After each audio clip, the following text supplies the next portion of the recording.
Sebelumnya, Assalamualaikum warahmatullahi wabarakatuh. Perkenalkan, kami dari kelompok 6 ingin mempresentasikan hasil kerja kelompok kami yang berjudulkan Aliran Filsafat Pendidikan, yang beranggotakan yang pertama Kinanti Alivia Anindita NIM 245200000112. Selanjutnya Fradiva Rahma NIM 245200000116. Selanjutnya Nasika Nazla NIM 245200000121. Selanjutnya Erlan Isnan Kusuma NIM 245200000122. Selanjutnya Amelia Lisda NIM 245200000123. Dan yang terakhir Naila Maharani NIM 2452000001. Langsung saja memasuki peta konsep. Bab pertama, pendahuluan, yang berisikan rumusan masalah, latar belakang, dan tujuan. Selanjutnya bab kedua, yaitu pembahasan, yang berisikan yang pertama, bagaimana pengertian dan karakteristik aliran filsafat pendidikan. Yang kedua, bagaimana pandangan masing-masing aliran filsafat pendidikan terhadap tujuan dan proses pembelajaran. Yang ketiga, bagaimana peran guru dan peserta didik menurut aliran filsafat pendidikan. Dan yang ketiga, bab ketiga penutup yang berisikan kesimpulan dan daftar pustaka. Langsung saja memasuki abstrak.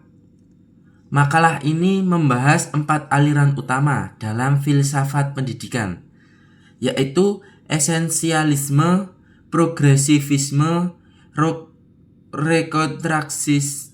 rekontrasianisme, dan eksistensialisme. Masing-masing aliran memiliki pandangan berbeda tentang hakikat pendidikan. Peran guru dan peserta didik. Esensialisme menekankan penguasaan pengetahuan dasar dan nilai-nilai abadi. Progresivisme berfokus pada pengalaman belajar aktif. Rekonstruksionalisme memandang pendidikan sebagai sarana perubahan sosial. Dan eksistensialisme menekankan kebebasan dan pencarian makna hidup individu.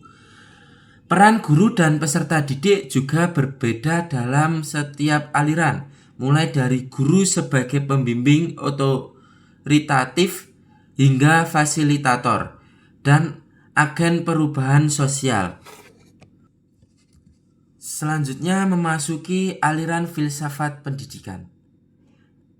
Bab yang pertama, pendahuluan, latar belakang. Pendidikan merupakan fondasi utama dalam pembangunan suatu bangsa. Kualitas sumber daya manusia yang dihasilkan melalui sistem pendidikan yang efektif akan menentukan kemajuan dan daya saing suatu negara di era globalisasi. Sejarah mencatat berbagai aliran filsafat pendidikan telah muncul dan berkembang.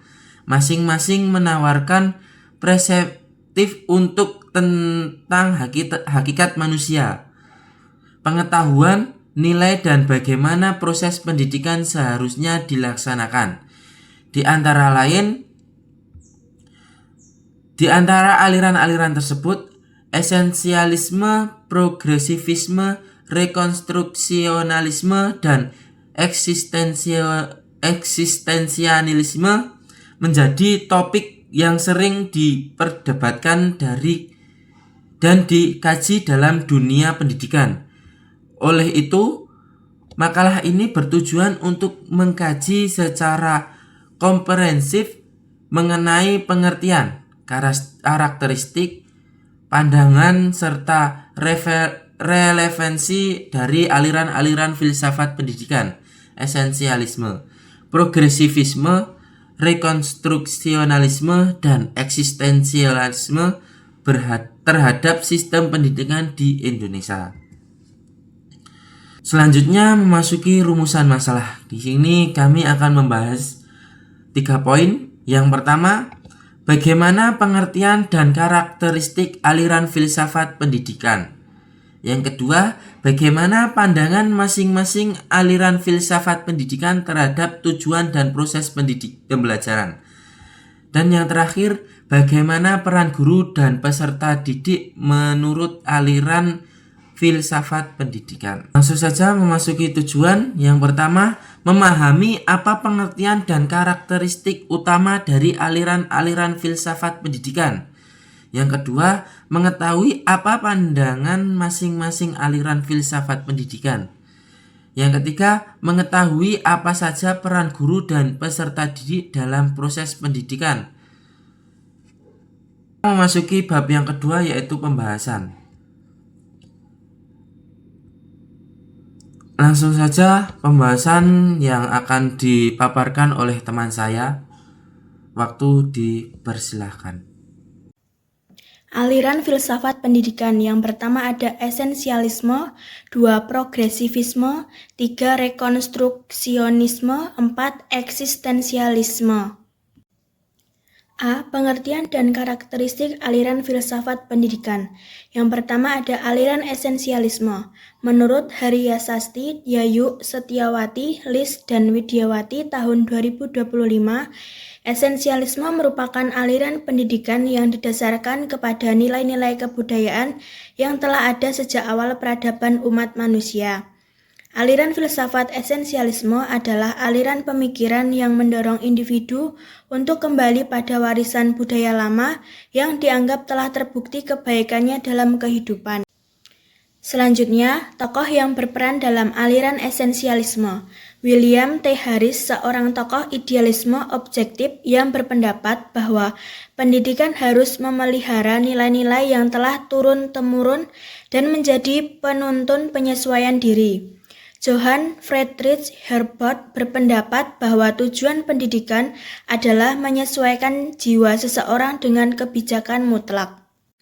Dapat disimpulkan, esensialisme adalah aliran pendidikan yang berakar pada nilai-nilai kebudayaan yang telah mapan sejak awal peradaban manusia.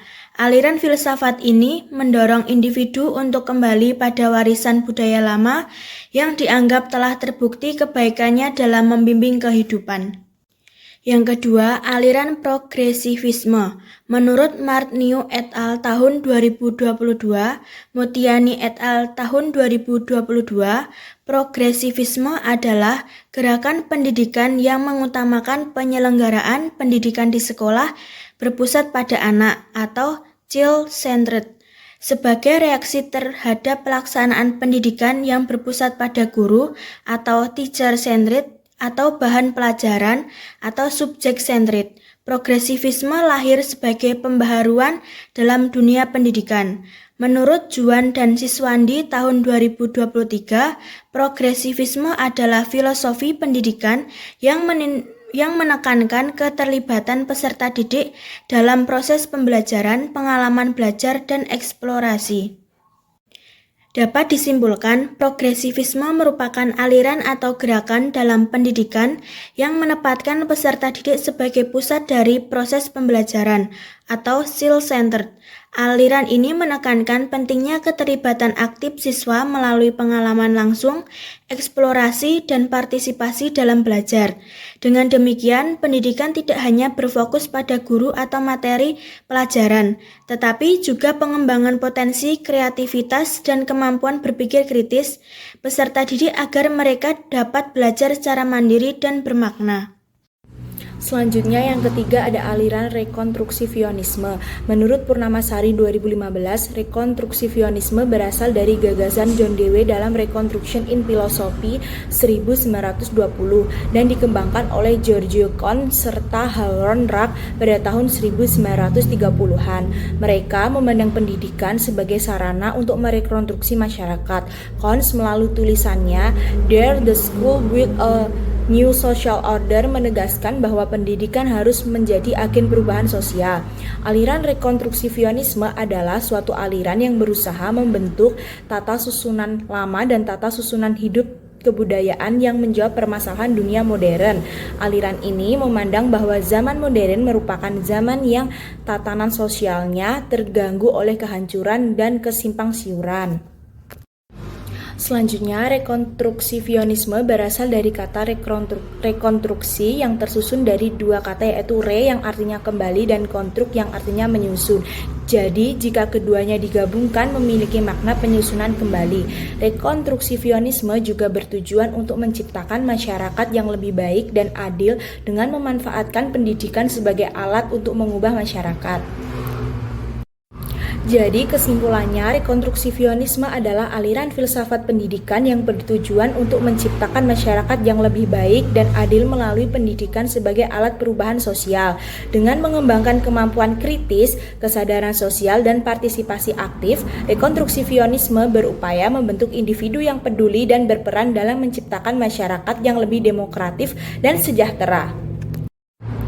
Selanjutnya yang keempat ada aliran eksistensialisme. Eksistensialisme dalam filsafat pendidikan adalah aliran yang menekankan kebebasan individu, tanggung jawab, dan pencarian makna hidup. Eksistensialisme merupakan tanggapan terhadap idealisme dan materialisme yang memandang manusia sebagai satu kesatuan namun hanya dalam satu sisi. Dengan demikian, dapat dikatakan bahwa kehadiran eksistensialisme merupakan perkembangan perbedaan pendapat dan perlawanan. Jadi, kesimpulannya adalah eksistensialisme dalam filsafat pendidikan menekankan kebebasan individu, tanggung jawab, dan pencarian makna hidup sebagai respon terhadap pandangan manusia yang reduktif. Dengan menempatkan individu sebagai pusat pencipta makna, eksistensialisme mendorong pengembangan diri yang autentik dan bertanggung jawab. B. Pandangan aliran filsafat terhadap tujuan dan proses pembelajaran. Yang pertama, aliran esensialisme. Aliran ini memiliki sudut pandang bahwa hal yang terpenting pada proses pembelajaran adalah pembentukan intelektualitas peserta didik. Peserta didik dianjurkan berpikir dengan jelas serta logis. Hal ini sejalan dengan tujuan pendidikan esensialisme, yaitu 1.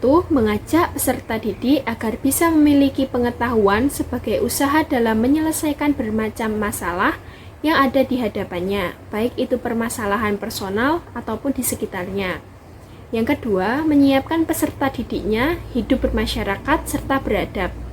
Yang ketiga, pelestarian serta transmisi elemen kebudayaan manusia.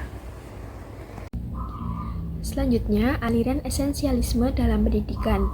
Menurut Hafid tahun 2015 menyebutkan bahwa esensialisme menginginkan dasar dari pendidikan dimulai dari nilai yang esensial. Esensial yang dimaksud yaitu nilai yang sudah teruji dari masa ke masa, dari zaman ke zaman, yang dimulai dari zaman awal mula yaitu zaman Renaissance. Filsafat esensialisme berpendapat jika kurikulum pendidikan mudah berubah-ubah, maka akan mudah goyah juga serta tidak akan konsisten. Filsafat esensialisme ini berpendapat bahwa landasan yang terbaik dari suatu kurikulum pendidikan yaitu kembali kepada kebudayaan yang sudah jelas teruji keberadaannya. Yang kedua, aliran progresivisme. Tujuan dari aliran ini yaitu 1. Menekankan pada memberi pengalaman empiris terhadap peserta didik, sehingga terbentuk pribadi yang giat dalam belajar dan melakukan sesuatu perbuatan. Yang kedua, harus mampu dalam memberikan keterampilan dan alat yang bermanfaat dalam memecahkan masalah yang terjadi di sekitar. Yang ketiga, meningkatkan cara berpikir kritis, mencetak peserta didik yang efektif dalam memecahkan masalah berdasarkan pengalaman pada umumnya, dalam lingkungan sekitar yang selalu berubah-ubah seiring berjalannya waktu. Proses pembelajaran aliran progresivisme menurut Salu dan Trianto, pembelajaran dalam filsafat progresivisme mencakup membangkitkan minat dan rasa ingin tahu peserta didik, pembelajaran berbasis pengalaman dan interaksi dengan lingkungan, mengembangkan kemampuan berpikir dan pemahaman sosial, kurikulum yang fleksibel untuk mengembangkan potensi peserta didik. Yang terakhir, pendidikan sebagai proses berkelanjutan untuk memperkaya ilmu pengetahuan dan mengembangkan potensi. Aliran progresivisme menyarankan kurikulum yang fleksibel, dinamis, dan terbuka, yang dapat disesuaikan dengan perkembangan zaman dan kebutuhan siswa. Kurikulum ini berfokus pada pengembangan kemampuan berpikir, ilmu pengetahuan, teknologi, dan seni. Di Indonesia, kurikulum pendidikan telah mengalami banyak perubahan dan perkembangan, mulai dari rencana pembelajaran tahun 1947 hingga saat ini kurikulum merdeka. Untuk yang ketiga yaitu aliran rekonstruksivisme. Tujuan aliran rekonstruksivisme yang pertama, kemampuan merekonstruksi sekolah sebagai lembaga dalam mencapai perubahan sosial, moneter, dan politik di mata publik. Yang kedua, melatih warga negara menjadi insinyur sosial yang ingin mengubah masyarakat modern secara mendasar. Yang ketiga, meningkatkan kesadaran siswa dengan isu-isu sosial, moneter, dan kebijakan yang dihadapi umat manusia dalam skala global dan menunjukkan pada mereka untuk bisa mengatasi isu-isu ini. Proses pembelajaran menurut aliran rekonstruksivisme dalam upaya menciptakan warga negara yang sadar sosial dan berempati, proses pendidikan perlu memperkenalkan dan mendiskusikan isu-isu krusial seperti anti-bullying, toleransi, dan inklusi di lingkungan sekolah. Selain fokus pada masalah lokal, penting juga bagi siswa untuk belajar tentang kehidupan anak-anak di negara lain untuk mempelajari dampak bencana alam yang terjadi di daerah lain. Pengalaman belajar ini bertujuan untuk memperluas perspektif global siswa, menumbuhkan empati lintas budaya, dan mendorong mereka untuk menjadi individu yang memiliki kesadaran dan kepedulian terhadap kemanusiaan secara menyeluruh. Yang keempat yaitu aliran eksistensialisme.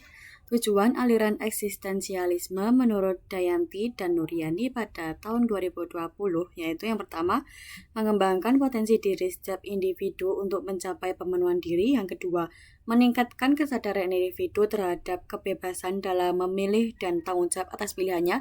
Yang ketiga, menumbuhkan keberanian dalam mengemukakan gagasan, pendapat, dan pikiran secara mandiri. Yang keempat, mengembangkan kreativitas siswa dalam menemukan solusi dan mengekspresikan diri.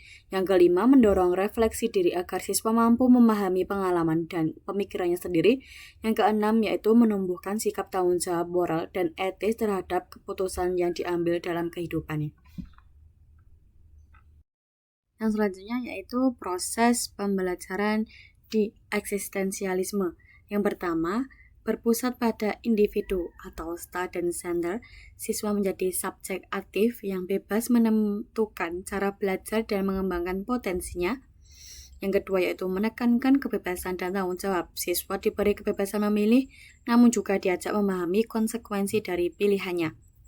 Yang ketiga yaitu menggunakan metode dialog dan refleksi. Guru dan siswa berdialog secara terbuka tentang makna hidup, nilai, serta pengalaman pribadi.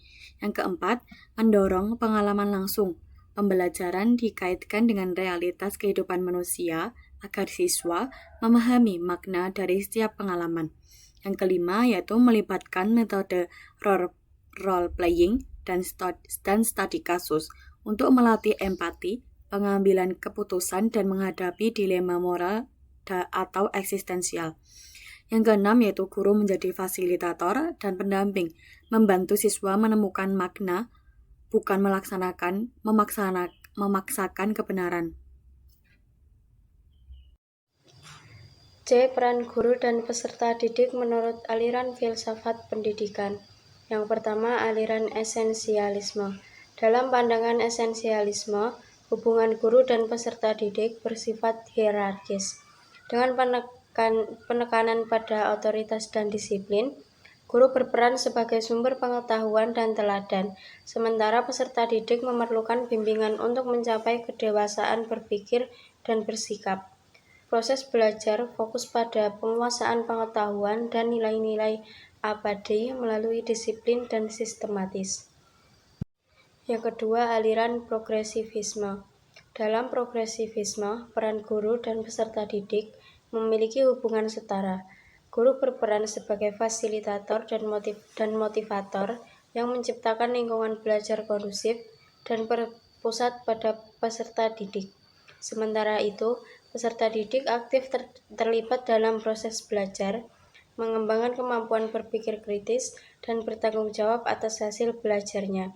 Tujuannya adalah membentuk siswa yang mandiri, kreatif, dan mampu beradaptasi. 3. Aliran rekonstruksivisme. Dalam rekonstruksionisme, guru berperan sebagai agen perubahan sosial yang memfasilitasi kesadaran kritis dan tindakan nyata.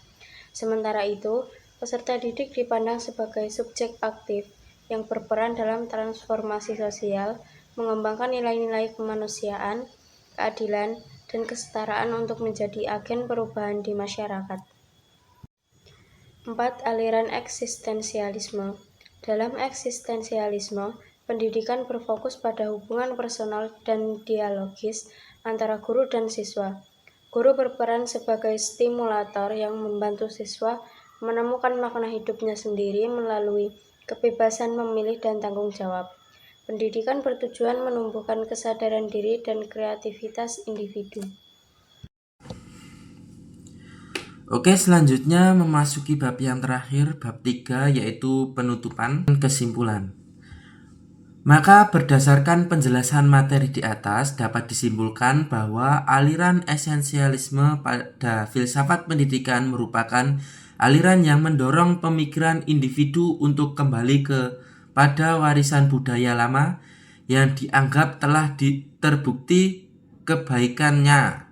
Aliran progresivisme merupakan aliran yang menempatkan peserta didik sebagai pusat dari proses pembelajaran.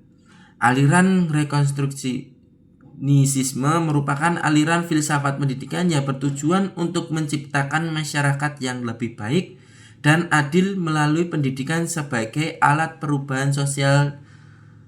Dan aliran eksistensialisme merupakan aliran yang menekankan bahwa sistem individu diberi kebebasan, tanggung jawab, dan pencarian makna hidup sebagai proses pandangan manusia yang reduktif dengan menempatkan individu sebagai pusat pencipta. Tujuan pendidikan esensialisme berfokus pada menyiapkan peserta didik untuk hidup bermasyarakat dan beradab dengan membekali mereka dasar pengetahuan yang kuat, sehingga upaya menyelesaikan masalah proses maupun sosial. Selain itu, tujuan penting lainnya adalah pelestarian serta transmisi elemen kebudayaan manusia yang sudah teruji. Progresivisme menetapkan tujuan pendidikan untuk membantu pribadi yang giat melalui pengalaman empiris yang harus mampu memberikan keterampilan dan alat yang bermanfaat dalam pemecahan masalah. Tujuannya adalah mencetak peserta didik yang efektif dan praktis dalam memecahkan masalah yang terus berubah berdasarkan pengalaman di lingkungan sekitar. Proses pembelajaran berpusat pada pembangkitan minat dan rasa ingin tahu, menggunakan pembelajaran berbasis pengalaman dan interaksi dengan lingkungan, dan berfokus pada pengembangan kemampuan berpikir dan pemahaman sosial. Tujuan rekonstruksionalisme adalah antara lain kemampuan merekonstruksi proses sekolah sebagai lembaga dan mencapai perubahan sosial, moneter, dan politik di mata publik. Melatih warga negara menjadi insinyur sosial yang ingin mengubah masyarakat modern secara mendasar dan meningkatkan kesadaran siswa dengan isu-isu sosial, moneter, dan kebijakan yang dihadapi untuk manusia dalam skala global dan menunjukkan kepada mereka untuk bisa mengatasi isu-isu ini. Tujuan eksistensialisme antara lain memberikan pengalaman luas dan mendalam dalam berbagai aspek kehidupan. Mengapa pengetahuan tentang kondisi manusia sebagai bentuk pengetahuan yang paling penting dan membantu peserta didik menjadi pribadi yang autentik dan mandiri.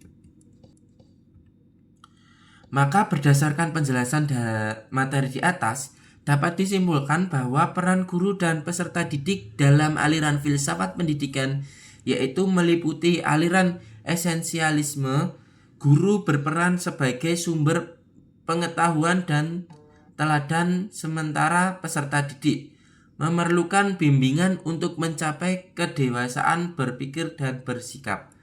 Aliran progresivisme, guru berperan sebagai fasilitator dan motivator yang menciptakan lingkungan belajar kondusif dan berpusat pada peserta didik, sementara peserta didik aktif terlibat dan proses pembelajaran. Mengembangkan kemampuan berpikir kritis dan bertanggung jawab atas hasil pembelajaran. Aliran rekonstruksivisme, guru berperan sebagai agen perubahan sosial yang memfasilitasi kesadaran kritis dan tindakan nyata, sementara peserta didik dipandang sebagai subjek aktif yang berperan dalam transformasi sosial dan mengembangkan nilai-nilai kemanusiaan serta menjadi agen perubahan di masyarakat. Aliran eksistensialisme, guru berperan sebagai stimulator yang membantu peserta didik menemukan makna hidupnya sendiri melalui kebebasan memilih dan tanggung jawab. Sekian, terima kasih atas telah mendengarkannya semuanya. Untuk mendengarkan materi dari kami banyak kurang lebihnya kami mohon maaf. Wassalamualaikum warahmatullahi wabarakatuh.